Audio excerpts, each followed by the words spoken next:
దేశంలోని ఇతర రంగాలతో పోలిస్తే ఫార్మా రంగం అత్యంత వేగంగా అభివృద్ధి చెందుతోందని విద్యార్థులు అవకాశాలను అందిపుచ్చుకోవాలని శాసన సభాపతి కోడెల శివప్రసాదరావు పిలుపునిచ్చారు.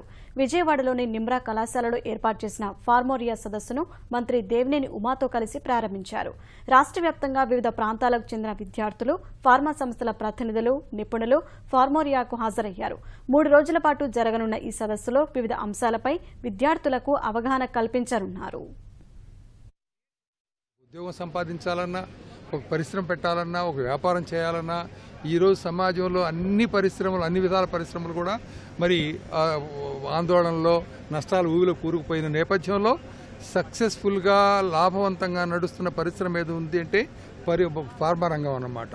కాబట్టి ఇందులో మారుతున్నటువంటి పరిస్థితుల నేపథ్యం కావచ్చు, విజయ గాథలు కావచ్చు, ఇవన్నీ కూడా తెలుసుకుంటే యంగ్స్టర్స్ బాగా చదువుకునే విద్యార్థులందరూ కూడా వాళ్ళ జీవితాల్లో మంచి స్థాయికి ఎదగడానికి ఈ 3 రోజుల ఇంటరాక్టివ్ సెషన్ ఎంతైనా ఉపయోగపడుతుంది. ఇది విజయవంతం కావాలని కోరుకుంటున్నాను. 3 రోజుల తర్వాత ఒక జాబ్ మేళా పెట్టి మరి నిరుద్యోగులైనటువంటి ఫార్మా రంగంలో ఉన్న వాళ్ళకి అవకాశాలు ఇవ్వడం కూడా చాలా సంతోషం.